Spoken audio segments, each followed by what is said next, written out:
आज हम चर्चा करेंगे महिपाल प्रथम। महिपाल प्रथम आज गुर्जर प्रतिहार वंश हमारा पूरा हो जाएगा।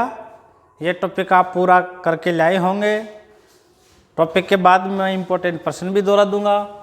तो देखो, महिपाल प्रथम, इनका कार्यकाल था 913 ईस्वी से 944 ईस्वी। इनका एक वेरी इम्पोर्टेंट प्रश्न है। 915 ईस्वी में प्रसिद्ध अरब यात्री अल मसूदी ने भारत की यात्रा की थी। देखो, अरब यात्री अल मसूदी बगदाद का निवासी था।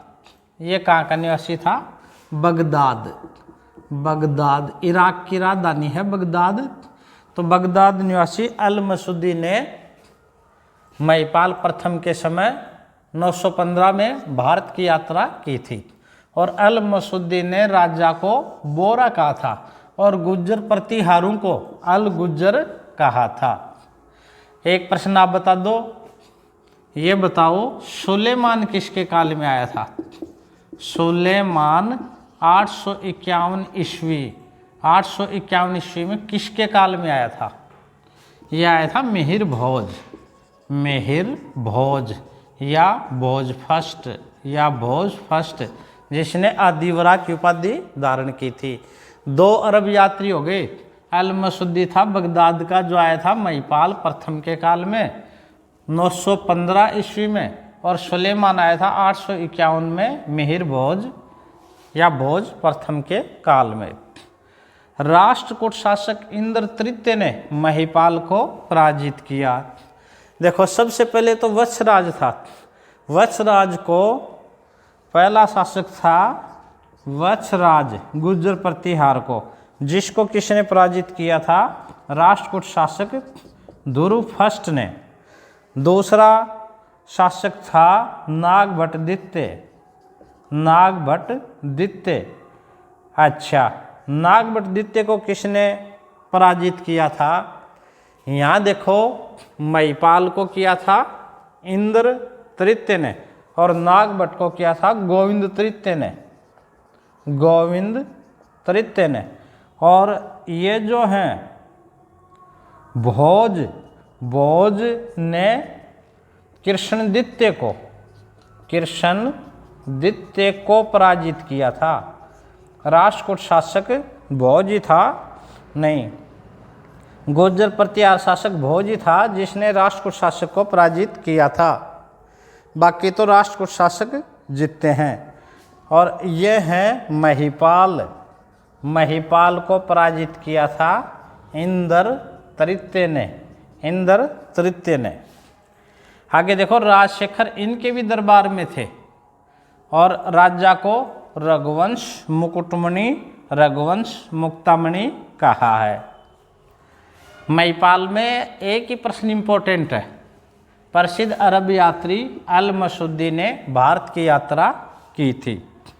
अच्छा, इनके बाद में होता है विजयपाल। विजयपाल कमजोर शासक होता है और विजयपाल के काल में इनके जो सामंत थे चौहान शासक था विग्रहराज द्वितीय, जिसने अपनी स्वतंत्रता की घोषणा कर दी। विजयपाल के समय चौहानों ने, परमारों ने, चालुक्यों ने, गोहिलों ने आदि ने स्वतंत्रता घोषित कर दी और ये सारे राजवंश गुर्जर प्रतिहार के सामंत रहे थे और इनसे स्वतंत्र हो गए। अगला शासक है राज्यपाल। राज्यपाल का सिर्फ एक प्रश्न कर रहे हैं। राज्यपाल का 990 ईस्वी से 1019 तक शासन रहा और महमूद गजवनी ने 1018 ईस्वी में इनके समय आक्रमण किया था। इम्पोर्टेंट है, कन्नौज को लूटा था। महमूद गजनी ने 1018 में दिसंबर 1018 में आक्रमण किया था, कन्नौज का लूटा था। और इस समय कन्नौज का शासक था राज्यपाल, जो पराजित हुआ था और राज्यपाल कन्नौज छोड़ के भाग गया था। अब है त्रिलोचनपाल। राज्यपाल के बाद में त्रिलोचनपाल बैठे। 1019 में महमूद गजनी ने त्रिलोचनपाल को पुनः पराजित कर दिया और ये करें कि त्रिलोचनपाल की वहाँ की महिलाओं ने अपने आभूषण दे करके महमूद गजनी के विरुद्ध सहायता की थी, परंतु त्रिलोचन पाल असफल रहे। और अंतिम शासक है यशपाल। यशपाल ये गुर्जर प्रतिहार वंश का अंतिम शासक था। एग्जाम में पूछा हुआ प्रश्न है, गुर्जर प्रतिहार वंश का अंतिम शासक कौन था? यशपाल। और गजनवी के आक्रमण के समय कौन था? राज्यपाल। 1093 ईस्वी में चंद्रदेव गढ़वाल ने प्रतिहारों से कन्नौज छीन लिया और उनका अस्तित्व समाप्त कर दिया। कन्नौजों पर गुर्जर प्रतिहार के बाद किनका शासन स्थापित हुआ? फिर गढ़वाल आ गए, फिर शासन हो गया गढ़वाल। चलो, ये हो गया हमारा इनका राजनीतिक इतिहास। एक गुर्जर प्रतिहार काल में मंदिर बने थे, गुर्जर प्रतिहार काल में, जो कि हमने पढ़ा ओसिया के जैन मंदिर सबसे महत्वपूर्ण थे। तो गुर्जर प्रतिहार काल में जो मंदिर बने उनको गुर्जर प्रतिहार शैली भी कहते हैं या महामारू शैली भी कहते हैं। ओसिया के मंदिर गुर्जर प्रतिहार शैली या महामारू शैली में बने गए और ये मंदिर पंचायतन शैली में बने।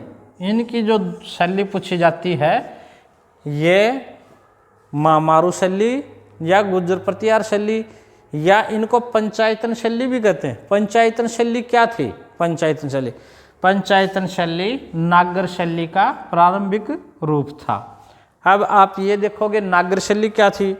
उत्तर भारत के जो मंदिर बने वो बने नागर शैली में, और दक्षिण भारत के जो मंदिर हैं, दक्षिण भारत की कला शैली थी वो थी द्रविड़ शैली, द्रविड़ शैली। और जो मध्य का क्षेत्र है जैसे कर्नाटक उसको बोलते हैं बेसर शैली। ये है मध्य भारत की ये बेसर शैली, बेसर शैली मध्य भारत की। चालुक्य है ना, चालुक्य, इन्होंने इस बेसर शैली में मंदिर बनवाए थे। नागर शैली क्या है? आज उत्तर भारत के कोई भी मंदिर देख लो, सब चबूतरे पर हैं, उनके चारों तरफ प्रदक्षिणा पथ है, उनके गर्भगृह है, गर्भगृह के ऊपर शिखर है। ये जो हैं मंदिरों की, ये जो इसको बोलते हैं नागर शैली। और द्रविड़ शैली में उनके अच्छे गोपुरम हैं और पिरामिड के आकार के इनके शिखर हैं। ये द्रविड़ शैली की थी और इनके मिली जुली बेसर शैली या चालुक्य शैली कहते हैं। तो ये पंचायतन शैली नागर शैली का ही प्रारंभिक रूप था। किराडू बाड़मेर का सोमेश्वर मंदिर भी इनके काल में बना था। तो इस तरह से हमारा ये गुर्जर प्रतिहार टॉपिक पूरा हो गया है। इसको आप तैयार कर लोगे।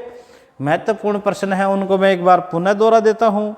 गुर्जर प्रतिहार वंश का संस्थापक था वो था हरिश्चंद्र। हरिश्चंद्र ने 6ठी शताब्दी ईस्वी में मंडोर में गुर्जर प्रतिहार वंश की नींव डाली।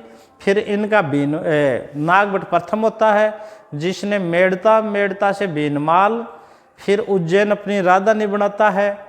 फिर वत्सराज आता है जो वास्तविक संस्थापक कहलाता है। गुर्जर प्रतिहार वंश का प्रथम शासक था जिसने त्रिराष्ट्र संघर्ष में भाग लिया, ओसिया के जैन मंदिर बनाए।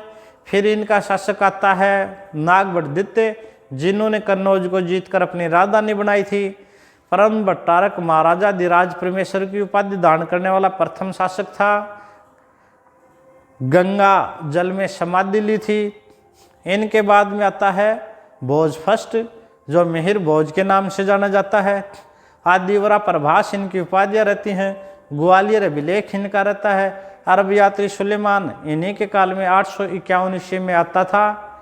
इनके बाद में होता है महेंद्रपाल जिनके राजगुरु शेखर होते हैं। महेंद्रपाल कपूर मंजरी काव्य मीमांसा इनके समय लिखी जाती है। इनके बाद में महिपाल होते हैं। महिपाल के समय अल मसूदी नामक अरब यात्री इनके समय आया था। इनके बाद में महिपाल के बाद में होते हैं राज्यपाल। 1018 में मोहम्मद गजनी ने आक्रमण किया था। यशपाल अंतिम शासक होते हैं। महामारू शल्य या पंचायत शल्य में इनके मंदिर बने। ओसिया के जैन मंदिर सबसे प्रसिद्ध हैं। तो इस तरह से ये गुर्जर प्रतिहार वंश आप पूरा कर लेंगे, इम्पोर्टेंट है। कल हम लेंगे परमार वंश, मालवा का परमार वंश आप तैयार करके रखेंगे।